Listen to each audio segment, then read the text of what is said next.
우리가 사람을 이렇게 만나면 피하고 싶은 사람이 있습니다. 그런 사람이 있느냐고 물어보고 싶으신 분들이 계실지 모르겠습니다만은 다른 사람들에게는 예의가 무척 바른 것 같지만 사실 속은 자기 욕심으로 가득 차 있는 사람이 우리가 피하고 싶은 사람이고요. 또 갑질을 당하는 피해자 코스프레를 하지만 늘 실제로는 자신은 다른 사람에게 갑이 됐을 때는 무시무시한 갑질을 하는 사람이 또 있습니다. 또 내 앞에 와서는 다른 사람의 욕을 아주 심하게 하는 사람이 있습니다. 그 사람은 언젠가 다른 사람에게 가서 내 욕을 심하게 할 사람이라고 하는 것 정도는 여러분 이제 아실 겁니다. 또 아무것도 모르면서 열심만 있는 분들, 골치 아픈 분들입니다. 교회에 이런 분이 계시면 정말 목회자들은 머리가 찌끈찌끈 아플 정도로 아무것도 모르는데 그냥 열심만 있어서 좌충우돌 하시는 분들이 계시죠. 그런데 정말 무서운 분은 어떤 사람이냐 하면 악한데 힘까지 가지고 있는 사람을 만나게 되면 이게 정말 무서운 일입니다. 이럴 때 악한 사람은 약한 사람을 괴롭히는 것은 물론이고 자신의 야욕을 다 채우기 위해서 수단도 방법도 가리지 않습니다. 또 별의별 방법을 다 쓰기 때문에 국가의 공권력이 있지만 그것도 교묘하게 피해가면서 약한 사람을 괴롭히는 이런 사람들이 있습니다. 특히 이런 사람들에게는 표적이 되는 사람이 있는데 그게 누구냐? 그리스도인들입니다. 예수 믿는 사람들. 이 예수 믿는 사람들이 이 힘이 있고 악한 사람들의 표적이 되기가 아주 쉽습니다. 착하고 선한 데다가 보복을 하지 않는 특성까지 잘 알고 있기 때문에 악한데 힘이 있는 이런 사람들은 신자들을 늘 공격하려고 달려듭니다. 이런 악한 사람들은 여러분 특징이 있어요. 어떤 특징이 있느냐면 이 악한 사람들은 늘 힘을 가지려고 애를 씁니다. 힘을 가지려고 애를 쓰기 때문에 그 사람이 가는 곳에는 항상 힘이 있는 것 같아 보여요. 그리고 악한 사람은 악한 쪽으로는 보통 사람이 생각하지 못하는 아주 비상한 머리를 가지고 있습니다. 머리가 좋다는 거죠. 그리고 자기 주장이 무척 강합니다. 그래서 물러서지 않습니다. 항상 자기 뜻대로 움직이려고 하고 사람이 따라올 수 있도록 갖은 생각을 말로 다 말합니다. 그리고 제일 중요한 것이 있는데 그게 뭐냐면 교만하고 하나님을 두려워하지 않는 것이 악한 사람의 특징. 또 하나 더 악한 사람의 특징을 이야기한다면 겉과 속이 완전히 다릅니다. 그래서 시간이 지나 보면 이 사람의 속 사람이 이랬구나라는 것을 알 수 있게 되죠. 저는 여러 가지 악한 사람들의 특징을 여러분들에게 말씀을 드렸는데 그중에 악한 사람의 가장 특징 중의 특징이라고 하는 거 하나를 꼽는다고 한다면 여러분들이 스스로 생각해 보십시오. 내가 선한 사람인가? 내가 악한 사람인가? 물론 여러분들은 그리스도인들이기 때문에 선한 사람들이실 거예요. 그런데 한번 따져보세요. 내가 정말 하나님을 두려워하는가? 그걸 여러분 스스로 물어보셔서 내가 하나님을 정말로 두려워한다면 여러분은 적어도 악한 사람이 아닙니다. 여러분들이 하나님을 두려워하신다고 한다면 여러분은 악한 사람이 될 수가 없습니다. 하나님을 두려워하기 때문이죠. 그런데 만약에 여러분이 하나님이 두렵지 않다라고 했다면 여러분은 악한 사람일 수도 있습니다. 그렇기 때문에 항상 중요한 것은 내가 선한 자리에서 다른 사람들에게 은혜를 끼치기 위해서 여러분들이 하셔야 될 일이 있다면 하나님을 두려워하는 마음을 가지고 사는 거죠. 그게 제일 중요한 겁니다. 근데 이런 하나님을 두려워하지 않는 사람들은 뭘 싫어하느냐? 하나님을 두려워하는 사람을 싫어해요. 경멸합니다. 그리고 틈만 나면 그 사람들이 하는 행동을 아주 비난합니다. 그렇기 때문에 이 하나님을 두려워하지 않느냐, 하나님을 두려워하느냐, 이 차이가 악한 사람이냐, 선한 사람이냐, 이 차이가 생기게 만드는 거죠. 우리가 선하다고 했을 때, 착하다 했을 때 여러분들은 대개가 우리 사람들의 판단은 내게 잘해준 사람, 그런 사람은 착한 사람이라고 합니다. 어머니에게 있어서 아들은 그 아들이 아무리 흉악한 범죄자이라고 할지라도 착한 내 아들일 뿐입니다. 왜? 내가 좋아하는 아들이니까. 그러니까 착하고 선한 것은 사람의 기준으로 볼 때는 사실 아무런 기준이 될 수가 없는 거죠. 하나님을 두려워하느냐, 하나님을 두려워하지 않느냐. 여기에 성경적인 착한 사람이냐, 착하지 않은 사람이냐, 이 구별이 있다는 거죠. 그래서 여러분들은 항상 선한 편에 서는 우리 한우리 성도님들이 되시기를 주님의 이름으로 축복합니다. 오늘 시편은 다윗이 사울에게 쫓길 때 지은 시로 알려져 있는 개인 탄원시입니다. 우리가 지금 계속 탄원시를 살펴보고 있는데 표제어를 한번 볼까요? 표제어는 시편 7편 시작하기 전에 맨 위에 있는 말을 빨간색 글씨, 그걸 표제어라고 합니다. 그 표제어가 뭐라고 되어 있느냐면 이렇게 되어 있습니다. 다윗의 시가욘이라고 되어 있고요. 베냐민인 구시 말에 따라 여호와께 드린 노래, 이렇게 되어 있습니다. 이 시가욘이라고 하는 것은 아마 여기 지금 안 나와 있지만 음악의 형태라고 그렇게 알려져 있는데 우리가 지금은 그게 어떤 형태인지 아무도 모릅니다. 그냥 노래를 부를 때 어떤 한 형태였겠구나 이렇게만 알고 있는 말이 시가욘이라는 말이고요. 여기에 베냐민 사람 구시의 말을 따라 여호와께 드린 노래라고 되어 있는데 이 구시라는 사람이 구시가 아닙니다. 구시가 아니고 구시입니다. 구시 한번 따라해 보시죠. 구시입니다. 여기 오늘 지금 구시가 계시지 않아서 다행입니다만은 구시가 아니라 구시입니다. 제가 왜 이렇게 얘기하냐면 혹시 구시가 계셔서 오해를 할까봐 제가 말씀을 먼저 드리는데 구시인데 이 사람이 좋은 사람 같으면 구시와 구시를 구별하지 않아도 됩니다만 이 사람이 어떤 사람이에요? 나쁜 사람이에요. 아주 나쁜 사람이 구시라는 사람입니다.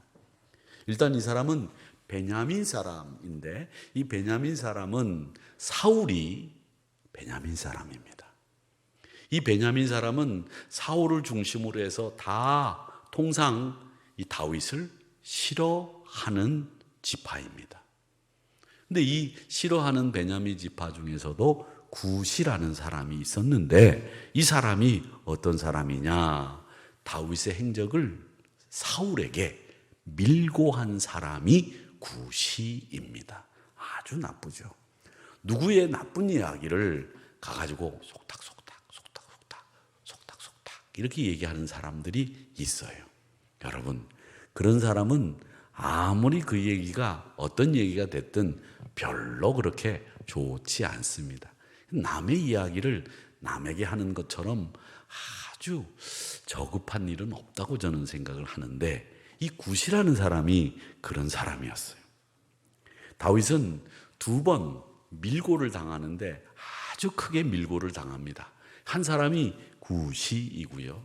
또 한 사람이 누구냐면 도액이라는 사람입니다. 한번 따라해 주시죠. 도액. 도액입니다. 나쁜 사람이라 도액입니다. 도액이라는 사람이 나쁜 사람인데 이 다윗이 사울에게 쫓겨서 도망을 다니지 않습니까? 도망을 막 다니는데 이 광야 중에서 황무지가 있는데 시입이라고 하는 황무지에 이 다윗이 도착을 했어요. 근데 거기에 바로 옆에 놉 땅이라고 하는 땅이 있는데 거기 제사장들이 이 다윗 일행을 도와줬어요. 물도 주고 먹을 것도 주고 이 놉 땅에 있는 제사장들이 이 다윗 일행을 잘 후대한 거예요.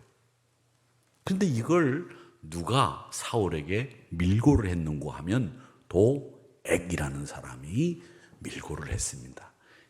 도시 혹시 안 계시죠? 오늘 도건사님도 안 계시고, 이 오늘 도시와 구시가 굉장히 고난을 당하는 날인데, 이 도액이라는 사람이 이 사울에게 밀고를 했어요. 그러는 바람에 이 사울이 다윗을 도와줬다고 가만 안 둬. 그래가지고 도액에게 명령을 합니다. 야, 너 가서 도액, 너 높당에 있는 제사장이라는 제사장은 다 죽여라. 그래가지고 높당에 있는 제사장 중에 85명이 죽임을 당했습니다. 누구 손에? 도액의 손에. 이 도액이 자신이 칼을 들고 제사장들을 다 죽였는데 85명의 제사장만 죽인 게 아닙니다. 어린아이, 젖먹는 갓난아기, 여자 싹 다 죽였습니다.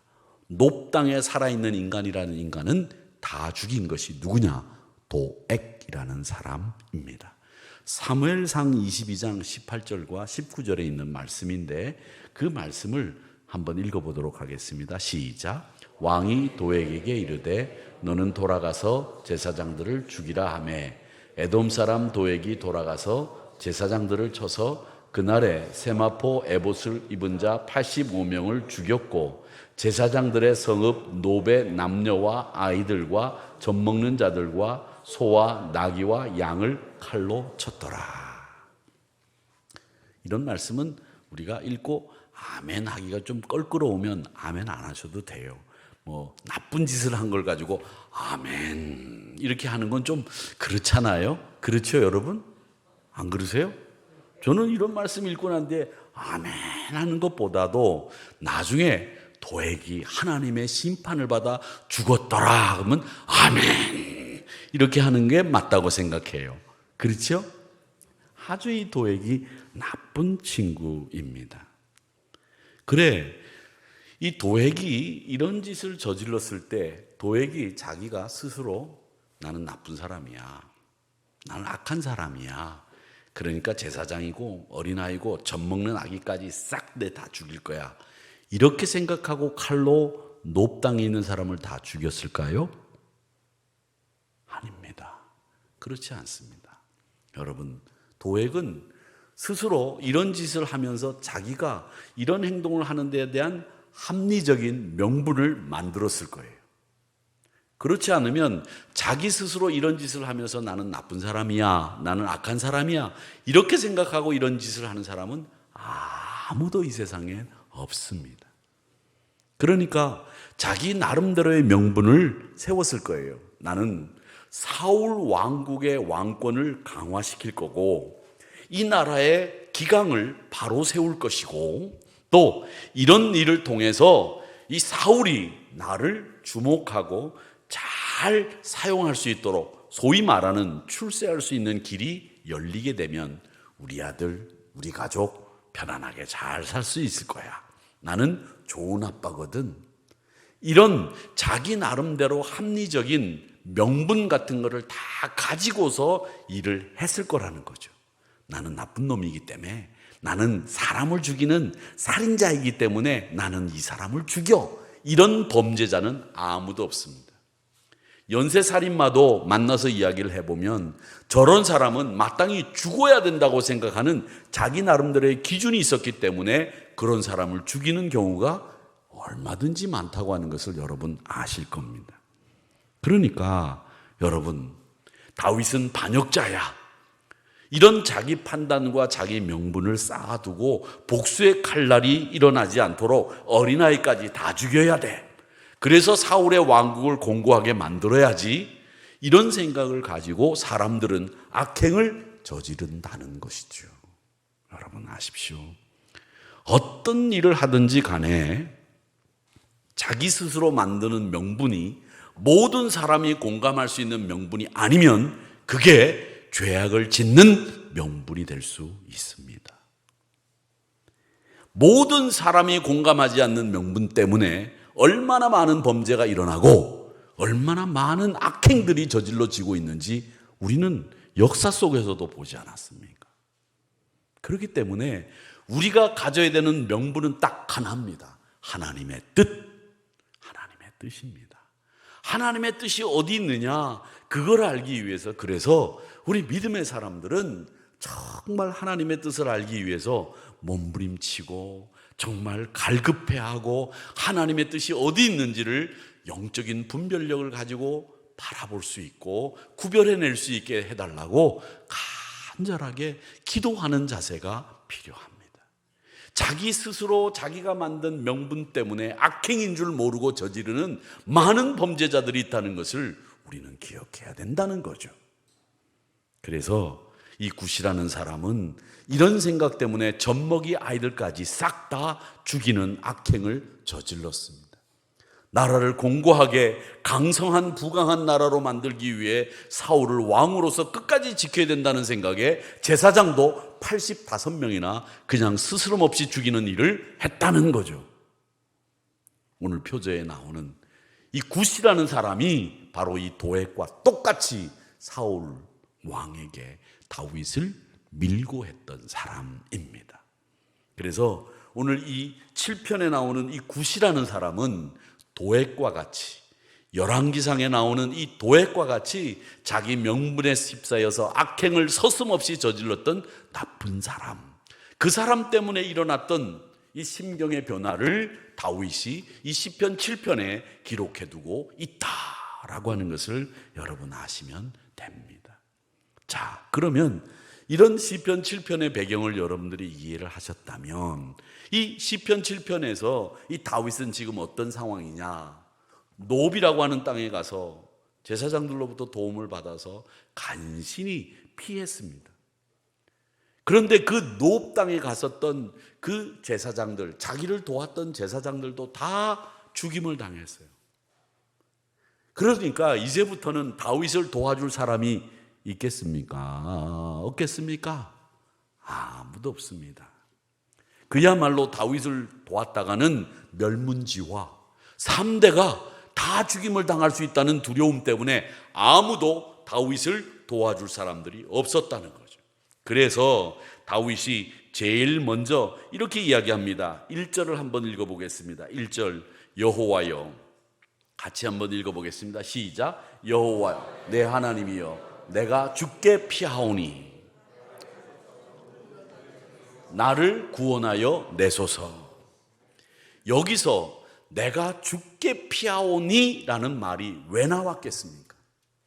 노업 땅에서 자기를 도왔던 제사장들도 다 죽임을 당했고, 또 도액이라고 하는 사람뿐만 아니라 굿이라는 사람까지 나서서 자기를 돕는 사람들을 다 밀고 해서 죽인 이런 판에 내가 도망갈 데도 없고 나를 도와줄 사람도 없던 상황에서 이 다윗은 누구에게만 피할 수 있었겠느냐? 오직 한 분, 하나님 그분의 그늘 아래, 그분의 품 안에만 피할 수 있다라고 하는 것을 알았기 때문에 오늘 이 말씀에 내가 주께 피하오니 라는 말씀을 하고 있는 겁니다. 그냥 하는 게 아닌 거죠. 상황이 지금 이렇게 절박하고 긴박하고 누구도 도와줄 수 없는 상황에서 여호와 하나님께로 피하지 않으면 나는 지금 죽을 수밖에 없는 상황이 되어버린 다윗의 모습을 그려두고 있다라고 하는 겁니다. 그래서 이 시편 7편 말씀에 보면 3절에서부터 5절까지 말씀에 보면 하나님 이런 짓을 했으면 나는 정말 죽어 마땅합니다 라고 하는 말씀을 하고 있습니다. 자, 보세요. 3절 읽어보겠습니다. 시작. 여호와 내 하나님이여, 내가 이런 일을 행하였거나 내 손에 죄악이 있거나 화친한 자를 악으로 갚았거나 내 대적에게서 까닭 없이 빼앗았거든 원수가 나의 영혼을 쫓아 잡아 내 생명을 땅에 짓밟게 하고 내 영광을 먼지 속에 살게 하소서. 셀라. 이게 무슨 말입니까? 여러분, 이 3절, 4절, 5절 말씀을 가장 쉽게 제가 설명을 드리면 이 말입니다. 어떤 말이냐? 하나님, 제가 사람들에게 나쁜 짓을 했으면 제 손에 장을 지지겠습니다. 이 말이에요. 아시겠습니까? 쉽지요? 간단합니다. 하나님, 내가 화친한 사람에게 뭘 뺐거나 뭘 어떻게 한 거나 나쁜 짓을 했다면 나를 죽이세요. 나를 영광 거두시고 먼지 속에서 그 영광도 다 날려버리세요. 하나님, 내가 그런 짓을 했으면 내 손에 장을 지지겠습니다. 이 말을 하고 있는 거예요. 얼마나 억울하면. 왜 우리가 억울하면 그런 말 많이 하잖아요. 내가 그런 말을 했어? 난 절대 그런 말 안 했어. 내가 그런 말을 했으면 내 손에 장을 지지겠다고 얘기를 합니다. 내 손에 장 지져 보셨어요? 어떻게 하는 건지 아시죠? 옆에다 밑에다 불을 떼고 여기에다가 된장끓을 얹어놓고 여기다 불을 떼가지고 장을 끓이면 그게 내 손에 장을 지지는 거래요. 할 수 있겠어요? 못하죠. 하면 안 되죠. 큰일 나죠. 지금 그런데 이 시편에서 다윗은 그 얘기를 하는 겁니다. 그러니까 자기가 너무 억울하고 너무 답답하고 너무 속상한 거예요. 하나님, 나는 정말 무죄한데 왜 원수가, 왜 죄악이 나를 이렇게 뒤집어 씌우고 원수가 나를 죽이려고 하고 나는 피할 곳도 없는지 정말 답답하고 억울합니다. 하나님, 내가 그런 짓 한 적 없지 않습니까? 그 얘기를 하고 있는 겁니다. 그러면서 시편 기자는 항상, 이 시편 기자는 다윗을 비롯해서 많은 시편 기자들이 항상 하나님의 섭리를 신뢰합니다. 그리고 나중에 보면 하나님을 찬양하고 감사하는 것으로 끝난다라고 하는 것을 여러분 기억하세요. 그러니까 믿음의 사람들은 항상 하나님의 섭리를 신뢰하는 사람들이다 라고 하는 거 하나, 그리고 또 하나, 어떤 일이 있어도 감사와 찬송이 그 입술에서 떠나지 않는 사람이라는 것, 그게 믿음의 사람들의 특징이라는 걸 이 시편을 통해서 우리가 배우게 됩니다.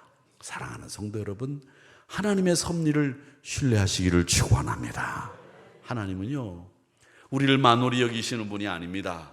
하나님은 항상 좋은 것으로 갚아주시는 분이 우리 하나님이신 줄 믿습니다. 그렇기 때문에 여러분의 입술에서는 감사가, 여러분의 그 가슴에는 뜨거운 찬송이 울려 퍼져야 될 줄로 믿습니다. 자, 시편 7편에서 저는 중요한 두 가지를 하나 여러분들에게 말씀을 드리려고 하는데, 하나는 뭐냐? 하나는 여호와여, 내 하나님이여, 내가 주께 피하오니 라고 하는 말입니다. 다윗이 조금 전에 말씀드린 것처럼 피할 곳이 없다고 말씀을 드렸죠. 다윗이 피할 곳이 없어도 하나님께만은 피할 곳이 있다는 고백인데, 이런 경우에 정의가 어디론가 숨어버리고 불의가 판을 치는 것 같아요. 그때 성도들이 할 수 있는 방법은 두 가지입니다. 하나는 뭐냐? 신한 양심을 팔고 불의한 세력에 야합하는 겁니다. 그리고 또 하나의 방법은 고난을 당해도, 수모를 당해도, 굴욕을 당해도 끝까지 견디면서 신앙 양심을 지키는 것, 그 두 가지 방법밖에는 없습니다. 여러분, 불의가 판을 치고 있는 세상에서 여러분의 신앙 양심을 버리거나 아니면 신앙 양심을 지키거나 둘 중에 하나인데, 신앙 양심을 지키자면 고통과 수모와 굴욕이 따라옵니다. 신앙 양심을 버리면 편할 수는 있겠죠. 잠깐은. 그러나 그건 하나님이 매우 싫어하는 일입니다. 하나님과 원수되는 일입니다.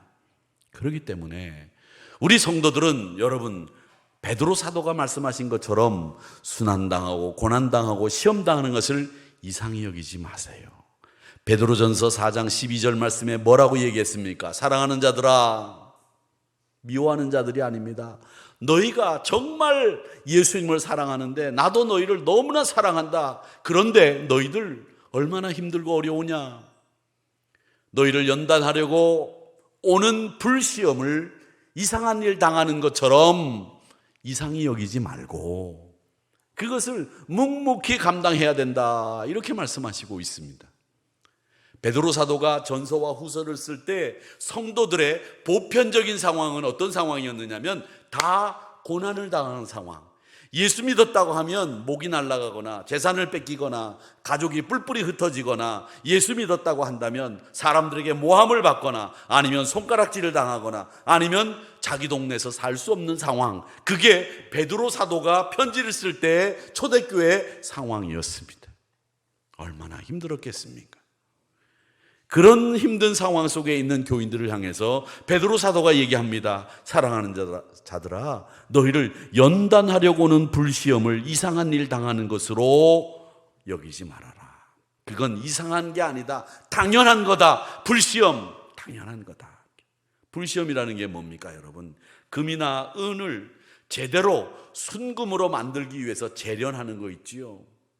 그 재련하는 게 불시험이에요. 우리 성도들도 완전히 100% 금으로, 은으로 만들기 위해서 불시험을 통해서 정금같이, 순금같이 나오게 하시기 위해서 하나님이 우리를 시험하는, 연단하는 일, 그게 불시험이라고 하는 겁니다. 그걸 이상하게 여기지 말라는 거죠. 조지 휘필드라고 하는 유명한 영국의 설교가가 있습니다. 이분이 그런 말을 했습니다. 내가 이 세상에 사는 한 나를 시련으로부터 자유롭게 하는 거 기대하지 않는다. 그걸 바꾸려고 애쓰지 않는다. 내게 오는 시련 내가 다 받겠다. 내가 시련을 피하거나 시련의 상황에 처하지 않고 좀 편안하게 갈 수 있는, 이지고잉 할 수 있는 그런 상황을 내가 만들고 싶지 않다. 왜? 시련을 통해서 내 마음의 교만함이 극복되는 것을 나는 꼭 필요하다고 생각하기 때문이다. 내가 얼마나 교만한지, 내가 얼마나 아직도 머리가 뻣뻣하고 목이 고든지 나는 내가 잘 알고 있다. 그렇기 때문에 내가 시련을 통해서, 고통을 통해서 이 교만함을 다스릴 수 있는 힘을 얻기 때문에 난 그거 피하려고 하지 않는다. 그 얘기예요. 휘필드라는 사람은 아주 설교를 잘했습니다. 설교를 무시무시하게 잘하던 사람입니다. 한번 듣고 싶은데요, 들을 수가 없어요. 글만 남아 있으니까요. 사울은 다윗을 어떻게 해서든지 죽이려고 했습니다. 그런데 다윗은 지금 하나님께 피하겠다고 선언하고 있어요. 사랑하는 성도 여러분, 불시험 오는 것을 이상히 여기지 마시고 하나님께 피하는 여러분들이 되시기를 축원합니다. 세상에 여러분을 아무도 도와줄 수 없다고 하더라도 하나님은 여러분을 도우십니다. 하나님은 여러분을 지키십니다. 하나님은 여러분의 그늘이 되어주시는 줄 믿습니다. 그렇기 때문에 이 다윗은 그런 상황에서 여호와께 피하겠다고 고백하고 있는 거예요. 마지막으로 하나 더, 이 다윗은 이렇게 이야기합니다. 6절을 같이 한번 읽어보겠습니다. 시작. 여호와여 진노로 일어나사 내 대적들의 노를 막으시며 나를 위하여 깨소서. 주께서 심판을 명령하셨나이다. 아멘.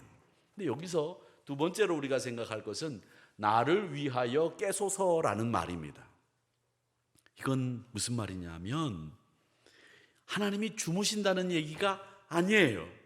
이 말을 잘 보면 하나님이 다윗이 그렇게 고통당하고 계시는데 주무시네. 참 마음 편하게. 다윗은 지금 죽을 판인데 말이야. 서운하잖아요. 그렇죠? 누가 그렇지 않습니까? 나는 지금 막 힘들어서 정말 어떻게 할 줄을 모르겠는데 옆에서 잠이나 콜콜 자요. 특히 이 부부 사이에 그런 일이 있어요. 부부 사이에 남편은 지금 막 사업 때문에 막 머리가 지끈지끈 아프고 내일 돈 막을 생각을 하니까 돈은 없고 정말 잠이 안 와가지고 막 머리가 아픈데 옆에서 부인은 코를 골면서 자요. 여자는 코 안 골라는 법 없잖아요. 그렇죠? 여자도 코 많이 골더라고요. 이거 이상하게 또 말이 됐는데, 네, 이상하게 말이 됐는데 어쨌든 오늘 저녁이 평안하지 않을 것 같습니다. 어쨌든 그러면 얼마나 서운한지 몰라요. 진짜 서운하거든요. 야, 내가 이렇게 힘든데 잠만 이렇게 편하게 잘 수 있어? 같이 고민하고 같이 마음 써줘야지, 이런 생각이 들거든요. 그러니까 지금 나를 위해서 깨소서라고 하는 말을 들으면 여러분 생각에는 하나님이 내가 지금 이렇게 고통 속에 있는데 주무시고 계셔? 이럴 수 있어? 서운하다, 이런 마음을 들 수 있습니다만은 이 나를 위해서 깨소서라는 말은 하나님이 주무신다는 얘기가 아닙니다. 아니에요. 무슨 말이냐면 이 말은 여러분 보세요. 어떤 관공서나 요즘에는 아주 그 정확하게 노동시간이 정해져 있기 때문에 그 시간이 되기 전까지는 이 업무가 시작되지 않잖아요. 그렇죠? 9시가 돼야 업무가 시작하든지 9시 반이 돼야 업무가 시작되고 또 시간이 되면 업무가 딱 끝납니다. 그렇게 끝나는데 나를 위해 깨소서라고 하는 말은 뭐냐면 불의의 세력이 밤중에라도 하도 날뛰기 때문에 날이 새면 나는 이미 죽은 목숨일 수 있습니다. 하나님, 그러니까 지금 하나님이 일하시지 않을, 그리고 주무셔야 되는, 그리고 하나님은 지금 역사하는 그런 시간은 아니지만 하나님, 내가 내일 아침이면 죽습니다. 그러니까 하나님 빨리 오셔서 다급하기 때문에 예의가 아닌 줄 알지만 지금 밤중이라도 하나님 저를 보살펴 주셔서 저를 이 위기에서 벗어나게 해 주세요 라고 하는 말입니다. 그러니까 업무가 시작되기 전이지만, 일이 끝났지만 하나님 조금 더 시간을 주셔서 이 일이 마칠 수 있도록 저를 위기에서 구해 주시기 바랍니다 라고 하는 말을 나를 위해서 깨소서라고 하는 말로 쓴 거라는 거죠. 그러니까 이 하나님을 의지하는 시인의 고백이 여기에 잘 그려져 있습니다. 이 위기가 어떤 위기냐? 2절 말씀을 읽어보겠습니다. 2절 시작. 건져낼 자가 없으면 그들이 사자같이 나를 찢고 뜯을까 하나이다. 아멘. 이 말은 뭐냐면 사자가 사람을 잡아먹을 때 찢고 뜯는다는 말이 아니고요. 이 말은 은유적인 표현입니다. 고대 이 시인이 이 시를 쓸 때에 고대인들은 이 찢고 뜯는다라는 말은 말로 사람들에게 상처를 주는 걸 이야기하는 겁니다. 말로. 우리가 일반적으로 물리적인 폭력을 행하지 않으면 괜찮다고 생각하는 경향이 있습니다. 그런데 이 언어의 폭력은 아주 심한 폭력인데 이 언어의 폭력을 간단하게 생각하는 분들이 있습니다. 물리적인 폭력보다도 사실은 이 언어적인 폭력이 더 큰 힘을 발휘하고 사람의 마음에 상처를 줍니다. 베냐민 사람 구시가 지금 사울에게 가서 다윗에 관해서 어떤 밀고를 했는지는 모르지만 분명한 것은 다윗을 중상모략하고 믿거나 말거나의 수준의 이야기를 사울에게 밀고 하면서 다윗을 고발했다고 하는 점입니다. 결국 도덕적인 기초를 허무는 일을 이 사울에게 이 구시가 한 거죠. 심각한 상해를, 폭력을 통해서 이 상해를 입힌 것이 구시가 한 일이었습니다. 여러분, 말로 하는 공격은 설령 그게 진실이 밝혀진다고 하더라도 여전히 많은 사람들은 그 사람에 대해서 의심을 품게 만듭니다. 하나만 듣고 둘을 듣지 못하는 수가 많기 때문에 그 말을 일단 들으면 그 사람이 그게 아니었다라고 하는 게 밝혀졌다고 하더라도 계속 의심을 품게 만드는 일을 하게 만드는 것, 그게 말의 폭력이 갖고 있는 후유증이에요. 그리고 인간이 가지고 있는 죄성 가운데 가장 근본적인 죄성이 뭐냐 하면 다른 사람을 비판하는 걸 아주 즐깁니다. 저도 그렇습니다. 다른 사람을 욕하는 게 왜 그렇게 시원하고 기분이 좋은지 모릅니다. 야, 이병헌이 잘생겼으면 지가 얼마나 잘생겼어. 그놈 말이야 나쁜 놈이라며. 이렇게 이야기하는 거죠. 야, 뭐 누가 그렇다는데 말이죠. 누가 잘못되면 속으로 박수를 치고 싶어요. 여러분은 안 그러세요? 저는 그런데 그게 사람이 가지고 있는 본성이에요. 그리고 사람들이 말이죠, 다른 사람을 비판하면서 항상 옛말을 들먹거리죠. 그 사람이 그게 진짜로 했는지 안 했는지 뭐 신경 안 쓰지 않습니다. 그냥 그 사람의 말에 대해서 얘기를 들으면서 자기가 비난하고 자기가 그 사람의 뒷말을 하고 하는 것에 대해서 합리적으로 자기가 하는 말을 명분 삼는 게 뭐냐? 아니 땐 굴뚝에 연기 나냐? 이 얘기가 괜히 나왔겠냐? 이런 얘기를 하면서 그 사람이 정말 했는지 안 했는지도 생각하지 않고 그런 이야기를 하면서 자기 스스로 즐긴다는 거죠. 여러분, 그렇기 때문에 우리 그리스도인들은 이런 말을 할 때 항상 조심해야 됩니다. 왜? 내가 또 다른 굿이나 또 다른 도액이 되지 않기 위해서는 여러분, 항상 물리적인 폭력도 폭력이지만 언어적인 폭력으로 다른 사람을 매장시키는 일은 그리스도인들은 하지 말아야 합니다. 그래야 됩니다. 그래서 야고보 기자는 이야기했습니다. 야고보서 3장 2절에서 뭐라고 얘기했느냐? 우리가 다 실수가 많은데 만일 말에 실수가 없는 자라면 능히 온 몸도 굴레 씌우리라. 이 말은 뭐냐면 말에 실수가 없는 사람이 온전한 사람이다, 이렇게 얘기했습니다. 오늘 제가 이 설교를 준비했는데 기도하는 우나연 권사님이 기도하는 중에 마지막 부분에 와서 잠깐 머뭇거리시더라고요. 그래서 우리 권사님이 왜 머뭇거리시나? 그런데 그 머뭇거리고 나온 기도가 뭐냐? 하나님, 상처받은 사람이 있다면 고쳐주시고 회복시켜 주세요 라는 기도가 턱 나와서 제가 가슴이 덜컥 내려앉았습니다. 내가 오늘 이 설교를 하려고 우 권사님이 내 노트북 컴퓨터를 훔쳐 보셨구나.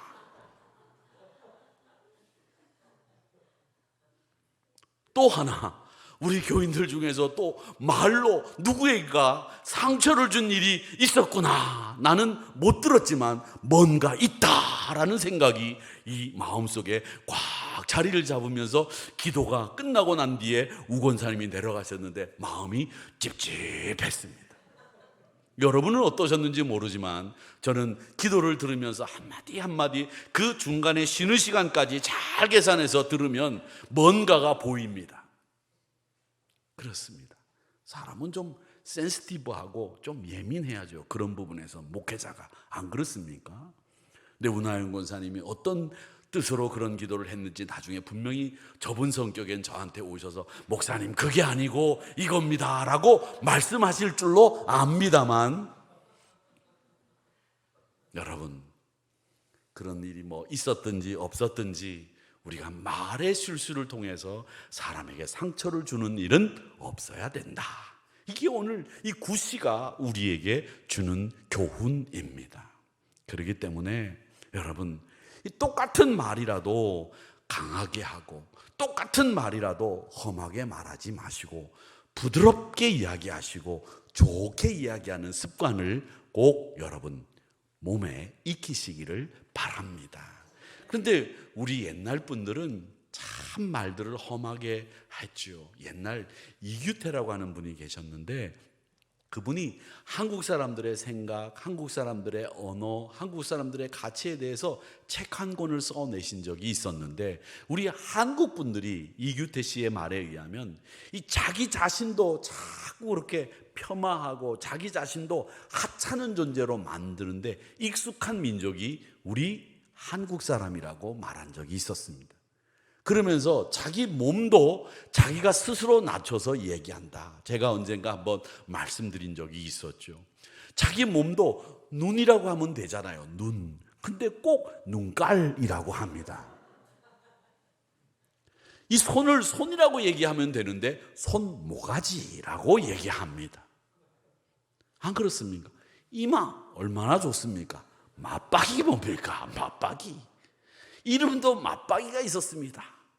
코미디언 중에서는 그렇게 자기를 그냥 무너뜨려서 웃음이라도 사면 되는데 자기 몸도 자기가 스스로 그렇게 자꾸 낮춰서 얘기하지 마세요. 아이고, 내가 배때기가 등에 붙었네. 이게 무슨 말이 그런 말이 있습니까? 이 배가 어떤 배인데요? 내 지금까지 생명을 연장시켜 주는데 큰 공로를 한 이 배를 배때기라뇨. 배님이죠. 배님. 그렇게 소중하게 여겨야 된다라고 하는 겁니다. 그 말만 있습니까? 얼마나 많은 말들이 우리 몸에 관해서도 자기를 폄하하고 자기를 낮추는 말들이 많은지 모를 정도, 그렇게 많습니다. 그렇기 때문에 우리 그리스도인들은 항상 중심으로 사랑하고 아껴주고 그리고 자기도 자기 스스로를 좀 잘 존중히 여길 수 있는 언어들을 사용하셔야 됩니다. 내가 뭐 별 수 있습니까? 이런 말 쓰지 마세요. 왜 별 수가 없습니까? 별 수가 왜 없어요? 여러분, 저녁에 시골에만 가도 별 보세요. 수도 없이 많아요. 아재 개그입니까? 죄송합니다. 별 수 있습니다. 강남에서는 별 수가 없을지 몰라도 시골에 가면 내가 얘기해도 하나도 안 웃기네. 별 수 있습니다. 그러니까 나는 별 수 없는 사람이란 말 제발 하지 마세요. 나는 별 수 있는 사람이다. 나는 하나님이 존귀하게 만든 사람이다. 이런 생각을 가지시고 오늘 이 다윗이 절박한 심정으로 하나님 앞에 탄원했던 이 시편의 이야기를 잘 마음속에 담아두시기를 바랍니다. 나는 여호와께 피하겠습니다. 나는 하나님이 나를 사랑하시는 줄 알기 때문에 나는 어디를 가나 하나님의 백그라운드가 있습니다. 그렇기 때문에 믿음의 사람으로 살겠습니다. 절박한 가운데서도 하나님, 이런 사람이 나를 넘어뜨리려고 한다고 할지라도 여호와께로만 피하는 믿음의 사람들 되겠습니다. 하나님, 나를 위하여 깨소서, 이렇게 기도할 수 있는 우리 한우리 성도님들이 다 되시기를 주님의 이름으로 축복합니다. 우리 같이 기도하도록 하겠습니다. 하나님 아버지, 고난의 순간에도 나의 피난처가 되시는 하나님 기억합니다. 나는 주님께 피하겠습니다. 이 고백으로, 이 믿음으로 살아가는 여러분 되기를 주님의 이름으로 축복합니다.